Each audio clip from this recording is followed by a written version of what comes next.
প্রিয় চাকরি প্রত্যাশী বন্ধুরা, আসসালামু আলাইকুম। আশা করি আল্লাহর রহমতে আপনারা সকলে ভালো আছেন। তো ইতিমধ্যে আপনারা দেখতে পারছেন বিশাল নিয়োগ বিজ্ঞপ্তি দেখতে পারছেন। শূন্য পদের সংখ্যা ২৭০০, আর একটি রয়েছে পদে রয়েছে ৩০০।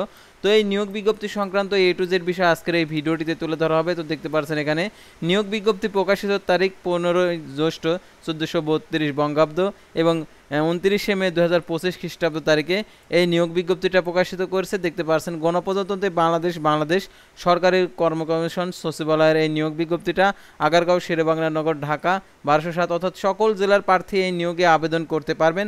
তো এই নিয়োগ বিজ্ঞপ্তি সংক্রান্ত এ টু জেড বিষয় আজকের এই ভিডিওটিতে তুলে ধরা হবে, অর্থাৎ হেলথের নিয়োগ বিজ্ঞপ্তি অর্থাৎ হেলথ জব সার্কুলার নিয়ে আজকের এই ভিডিও, অর্থাৎ স্বাস্থ্যর আর কি সম্পর্কে যে আর কি নিয়োগ বিজ্ঞপ্তি দিয়েছে, অর্থাৎ এই হেলথের আপনারা অনেকে আছেন যে স্বাস্থ্য ক্যাডারের নিয়োগ বিজ্ঞপ্তির খুঁজছেন। তো স্বাস্থ্য ক্যাডারের এই নিয়োগ বিজ্ঞপ্তিটা প্রকাশিত হয়েছে।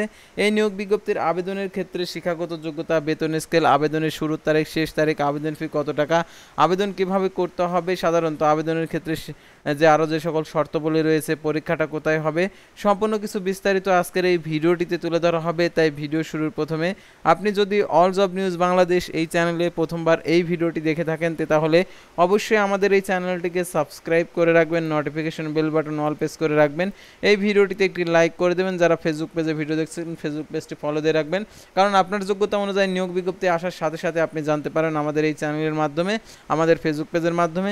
জরুরি প্রয়োজনে হোয়াটসঅ্যাপ এবং ইমো নাম্বার দেওয়া রয়েছে, যোগাযোগ করতে পারবেন। তাছাড়া আমাদের ফেসবুক পেজের লিঙ্ক দেওয়া রয়েছে, তো এখানে ক্লিক করে দেবেন, সাথে সাথে আমাদের ফেসবুক পেজে নিয়ে যাবে। তো আর কথা না বাড়িয়ে চলে যাচ্ছে মূল বিষয়ে। আর আমাদের ফেসবুক পেজ এবং ইউটিউব চ্যানেলে যে সকল আপডেটগুলো তুলে ধরা হয়ে থাকে, সরকারি বেসরকারি এনজিও, ডিফেন্স, শিক্ষক নিয়োগ, sales marketing, railway job, NGO job, এক কথায় সকল ধরনের নিয়োগ বিজ্ঞপ্তির আপডেট জানতে পারবেন। পাশাপাশি নিয়োগ পরীক্ষার সময়সূচিগুলো জানতে পারবেন। তো দেখতে পাচ্ছেন এখানে যে নিয়োগ বিজ্ঞপ্তিটা এখানে প্রকাশিত হয়েছে, সেটার এখানে সার্কুলারটা এখানে দেখতে পাচ্ছেন। তো এই সার্কুলারটা আপনাদেরকে পূর্ণাঙ্গ দেখিয়ে দেবো। আর এটার পরীক্ষাটা হবে এমসিকিউ না লিখিত হবে সেটা আপনারা জানতে পারবেন। তো আর কথা না বাড়িয়ে চলে যাচ্ছে সার্কুলার পেজে। তো ভিউয়ার্স দেখতে পাচ্ছেন এখানে বাংলাদেশ গণপ্রজাতন্ত্রী বাংলাদেশ সরকারি কর্মকমিশন সচিবালয় শেরেবাংলা নগর ঢাকা।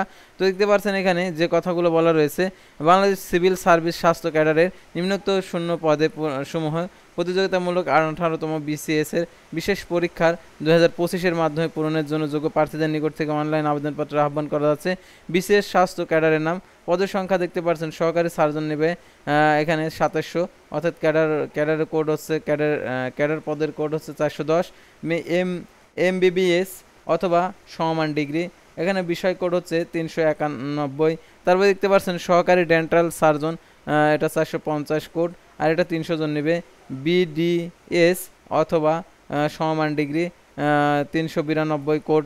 তো এই নিয়োগের ক্ষেত্রে যে বিশেষ নির্দেশনা দেওয়া রয়েছে, অর্থাৎ নতুন পদ সৃষ্টি ও পদ বিলুপ্তি, পদোন্নতি, অবসর, মৃত্যু, পদত্যাগ, অপসারণ ইত্যাদির কারণে বিজ্ঞপ্তির শূন্য পদের সংখ্যা পরিবর্তন হতে পারে।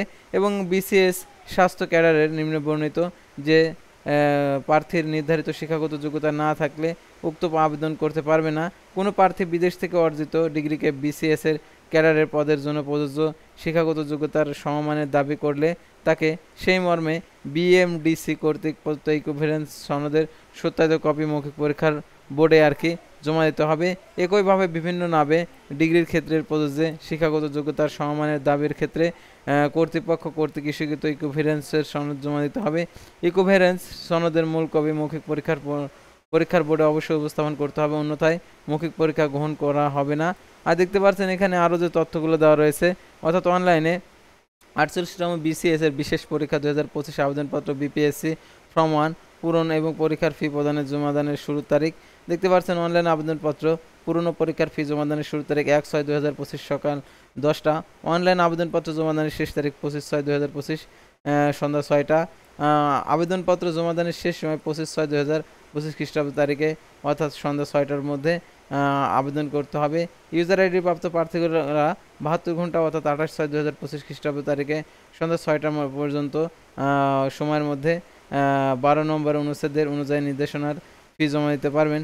নির্ধারিত তারিখের পর কোনো আবেদনপত্র গ্রহণ করা হবে না।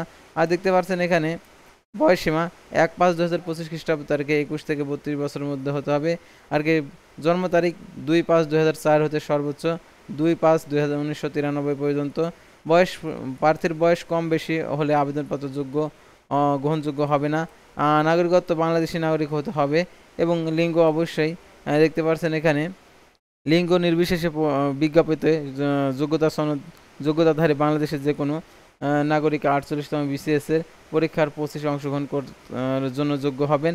চাকরিরত প্রার্থীদেরকে প্রজাতন্ত্রের কর্মে অর্থাৎ সরকারি আধা সরকারি স্বশাসিত প্রতিষ্ঠানে চাকরিরত প্রার্থীদেরকে যথাযথ কর্তৃপক্ষের অনুমতির মাধ্যমে পরীক্ষা অংশগ্রহণ করতে পারবে। অনলাইন আবেদনপত্র BPSC ফর্ম 1 এর পদ্ধতি দেখতে পাচ্ছেন এখানে দেওয়া রয়েছে, অর্থাৎ এই ফর্মে গিয়ে আপনাদেরকে আবেদন করতে হবে। আর আবেদনের ক্ষেত্রে দেখতে পাচ্ছেন আরও যে সকল ছবি 300x300 পিক্সেল ছবি এবং 300x80 পিক্সেল স্বাক্ষর আপলোড করতে হবে। আর আবেদনের ক্ষেত্রে আরও যে সকল শর্তাবলী রয়েছে অর্থাৎ দেখতে পাচ্ছেন স্বাক্ষরের ক্ষেত্রে।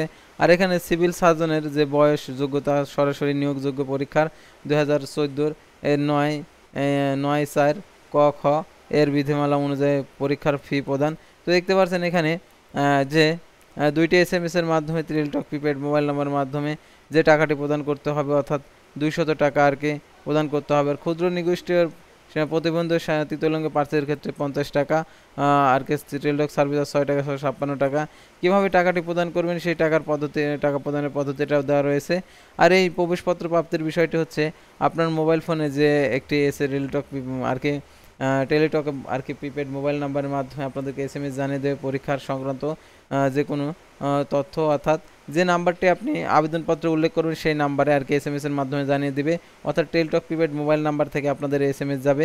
আর MCQ এটাতে আর কি পরীক্ষা হবে, অর্থাৎ অনলাইনে BPSC ফর্ম 3 পূরণ করে লিখিত পরীক্ষায় MCQ টাইপের অর্থাৎ প্রার্থীদের মৌখিক পরীক্ষার পূর্বে কমিশন কর্তৃক নির্ধারিত সময়ের অনলাইনে বাংলাদেশ সরকার কর্ম কমিশনের ওয়েবসাইটে টেলিটক বাংলাদেশ লিমিটেডের ওয়েবসাইট থেকে আর কি বাংলায় পূরণ করতে হবে অর্থাৎ ফর্মটা, অর্থাৎ আবেদনের যে ফর্মটা। আর দেখতে পাচ্ছেন এখানে MCQ টাইপের যেহেতু প্রশ্ন হবে, যারা MCQ টাইপের প্রশ্ন আর কি ফলাফল প্রকাশের পর লিখিত পরীক্ষা অনুষ্ঠিত হবে, অর্থাৎ MCQ পরীক্ষায় যারা উত্তীর্ণ হবে তাদেরকে আর কি লিখিত পরীক্ষার জন্য আর কি উত্তীর্ণ হবে অর্থাৎ লিখিত পরীক্ষা দিতে পারবে। আর এখানে যে ওয়েবসাইট দেওয়া রয়েছে, তো এই ওয়েবসাইটে গিয়ে আর কি টেলিটক প্রিপেড ওয়েবসাইটে গিয়ে আর কি আবেদন করতে হবে। আর আবেদনের ক্ষেত্রে যে আরও শর্তাবলী রয়েছে এই শর্তাবলীগুলো অবশ্যই জেনে নেবেন। এখানে অনেক তথ্য রয়েছে, এই তথ্যগুলো অবশ্যই জেনে বুঝে তারপর আপনাদেরকে আবেদন করতে হবে। যদি আবেদনের কোনো অংশ আর কি ভুল হয়ে যায় তাহলে আবেদন করে কোনো লাভ হবে না। আর দেখতে পাচ্ছেন এখানে যে MCQ টাইপের যে প্রশ্ন হবে বাংলায় 20, ইংরেজিতে 20, বাংলাদেশের বিষয় বলে 20, তারপর আন্তর্জাতিক বিষয় বলে 20, মানসিক দক্ষতা 10, গাণিতিক যুক্তি 10। তো এখানে টোটালে হচ্ছে 100।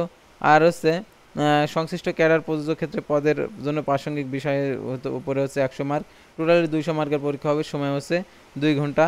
তো এখন আপনারা এই বিষয় সম্পর্কে আর কি বুঝতে পারছেন। যদি আপনাদের এই নিয়োগ বিজ্ঞপ্তি সংক্রান্ত যদি কোনো মন্তব্য থেকে থাকে অবশ্যই কমেন্ট বক্সে লিখে জানাবেন। তো আজকের ভিডিওটি ছিল সাধারণত কর্ম কমিশনের নিয়োগ বিজ্ঞপ্তি নিয়ে। তো পরবর্তী ভিডিওতে আবারও কোনো নতুন জব সার্কুলার নিয়ে আপনাদের সামনে হাজির হব। সে পর্যন্ত সবাই ভালো থাকবেন, সুস্থ থাকবেন। আর অবশ্যই আমাদের ফেসবুক পেজটি লাইক দিয়ে ফলো করে ইউটিউব চ্যানেলটি সাবস্ক্রাইব করে পাশে